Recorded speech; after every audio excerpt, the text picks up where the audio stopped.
Hey, check this out. It's a 1988 Thunderbird, but she's kind of special. If you kind of notice it, it's not bent out of shape, that's for sure.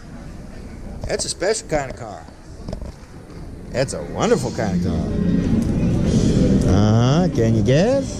It's part of lowriders. Yeah, there's 3 of them here that do these wonderful bounces and all kinds of things that people go crazy about in those movies.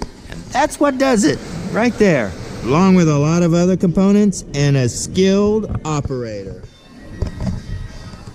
Without the skilled operator and the right components, it does nothing other than look cute and pretty. Right now, it looks like a tipped mess.